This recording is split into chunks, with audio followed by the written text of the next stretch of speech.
Hey, what's up, y'all? Welcome to Brews and Reviews. It's Knowledge, and today I'm reviewing Joyner Lucas's new album, Evolution, and I am sipping on a Saint Arnold Art Car IPA. That's a 7.1% IPA coming in from Houston, Texas.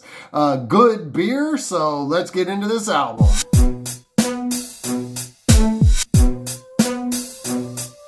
Joyner Lucas, Evolution. I had so much hope for Joyner after he released his 508, whatever it was, mixtape. You know, we can't remember phone numbers anymore, but the songs were very memorable, from Keep It 100 to I'm Sorry to Forever. He was very sincere and emotion-filled as an MC, as well as displaying some good flows and coming up with good song structures and concepts. I was ready to crown him the next great lyricist after 508, but then he dropped his debut album, ADHD, and all of that was immediately ruined.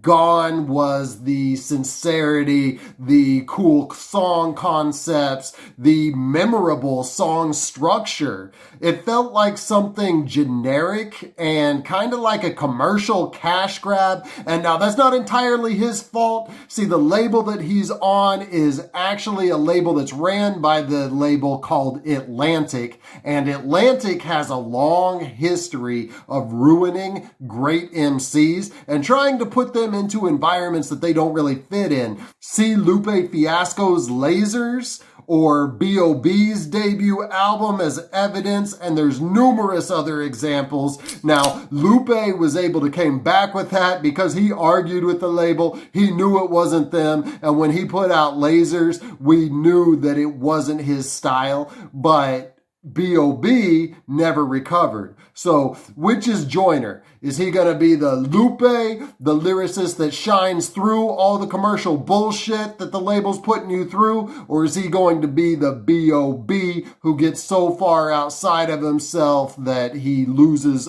all of what got him popularity in the first place? When I grow up, and it's immediately apparent from this skit and the title and the album cover that the whole EP is going to be about him growing up and his evolution through life. And skits like this don't really add a lot to an album for me. I know they serve as a narrative thread to kind of hold things together, but I would much rather artists tell that narrative through the music, or at the very least have a shorter and more interesting interlude. See something like what Kendrick did on To Pimp a Butterfly. That's interludes done right. This, with the bad acting and all, is interludes done wrong. And throughout this EP, these interludes are distracting. Evolution, I'm kind of feeling this, kind of vibing to it. The saxophone is chopped up, really unique. The beat is interesting.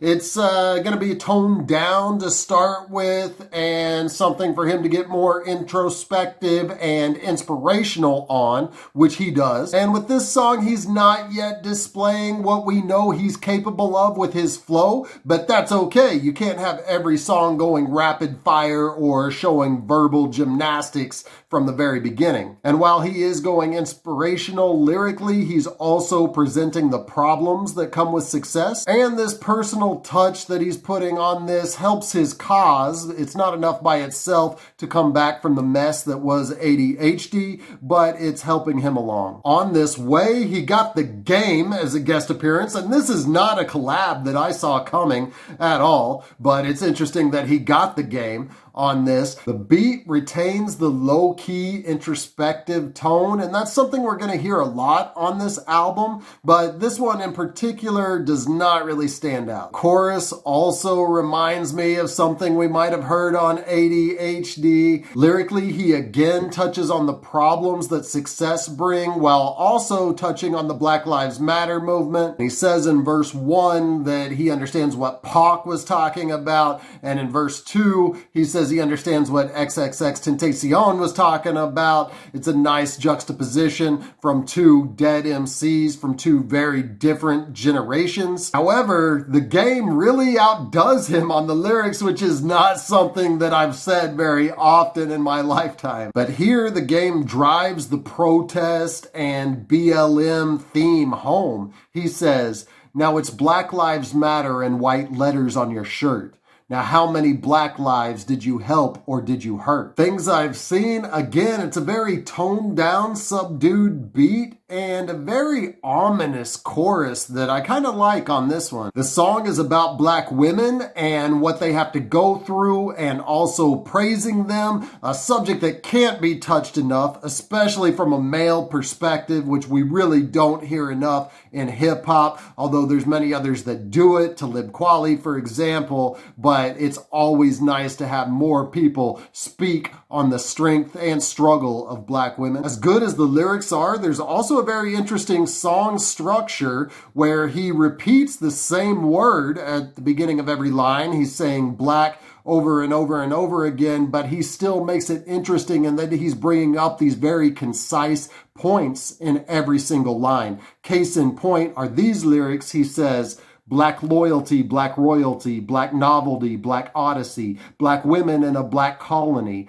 black women feeling black harmony." Zimzima, this is the first really upbeat song that we've heard on this album, and there's very few of them. And when it turns upbeat, that doesn't mean that you have to get generic with the flows. The first part of this song is completely worthless. It all seems to just be a setup for the end of the song for him to display what he can do with his flow. This is kind of in the Godzilla, his idol Eminem style, and he's apparently still influenced by Eminem, listening to his song this year and being inspired by it. But this one is not Godzilla. The first part of the song is too uninteresting. His flow is too generic and empty in the lyrics. It just doesn't click. And while the end is interesting and we know that Joyner has a flow, it's just not enough at the very end of this song. Now, on the flip side of that is Snitch, and this is clearly influenced by Eminem's Guilty Conscience, so another Slim Shady kind of song, but Joyner does this Eminem influence right. It's a concept that we haven't necessarily heard before in hip-hop. While we've heard many songs on the evils of snitching, we haven't heard the inner conflict or what the internal arguments are for not snitching. I mean, nobody wants to go to jail, and Joyner is very honest here and makes that readily apparent in the internal argument that he's having. He still seems to conclude that snitching is wrong because the character dies at the end from snitching, but he does make some compelling arguments in here, and I just think this is a really honest take from Joyner Lucas. Straight Like That, I had so much hope for this song when I first heard the saxophone, but then he comes along and ruins it,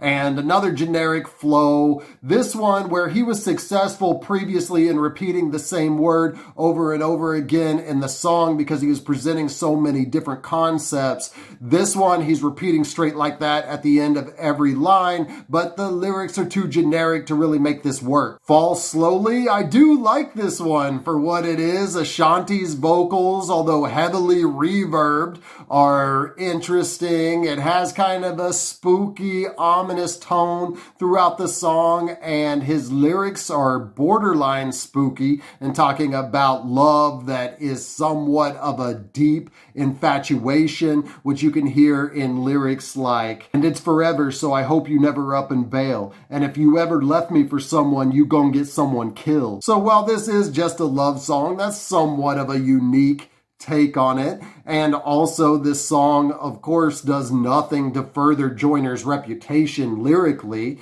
but it's still an interesting listen and something that I'll probably play again. in the background. In The Problem, Joyner reveals that his problem is cheating, and he talks about the reasons why he wants to do it. Even when he's in a loving relationship, he says he's not done being a hoe, and he does seem conflicted about it. The beat and flows don't really stand out on the song. It's kind of worth it to listen to this once, just for the lyrics, mostly just for the twist at the end where he says, I hate that the woman I love has got to compete, but I'm trying to figure the reason I'm incomplete. Nobody perfect and not even me. I figured all of these hoes can solve the problem. Well, maybe the problem is me. That's right, cheaters. The problem is you. That's probably the most poignant lines from Joyner on this entire album. Legend, featuring the ubiquitous Rick Ross. And this one also, again, sounds generic. It's another attempt at introspection, but Joyner is just not doing it for us. He's not coming with the emotion or the genuine MCing that we heard on his 508 mixtape. When I first heard this and I thought about writing about this song, I was gonna say that Rick Ross had the best verse on the song, which is definitely not a sentence that I ever thought I'd say, but I don't think that's really it. His verse isn't necessarily better than Joyner's. It's just that at that point, we're so happy to hear a different voice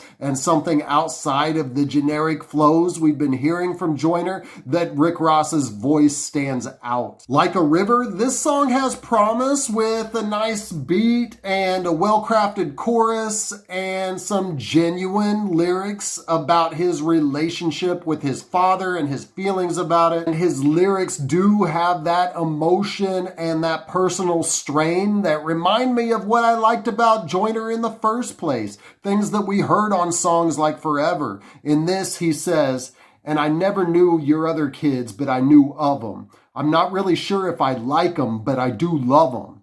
Shit, I don't even think you knew but just a few of them, because all your baby mothers stayed away to keep you from them. You probably out filling their heads with shit that's not the truth. You probably told them that I switched up when I got some loot. You probably told them that I'm greedy and I'm not so cool, that I worship the devil and I sold my soul to cop a pool. Not a new subject for rappers at all, speaking about their relationship with their father or their lack thereof, but a nice personal twist on it. I feel bad for Joyner Lucas.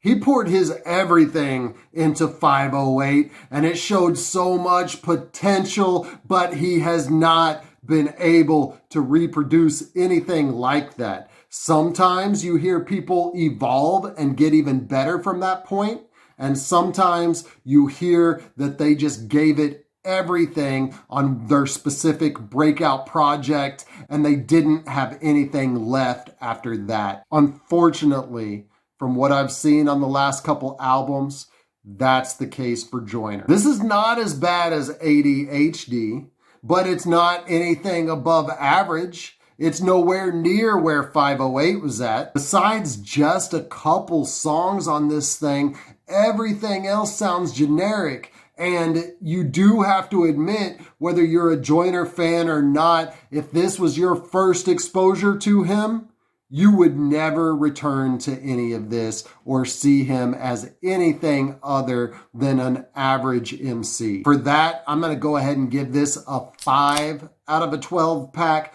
1 below average, because I also don't think that you can say it's all the label's fault on this one. Thank you for watching my review of Joyner Lucas's Evolution. If you enjoyed this, go ahead and hit like now and hit me up in the comments. If you didn't like it, also hit me up in the comments. I drop hip-hop and hops related content consistently, so go ahead and subscribe to my channel. The link is popping up right now. And on the other side, I've got some links to some other videos that I've done.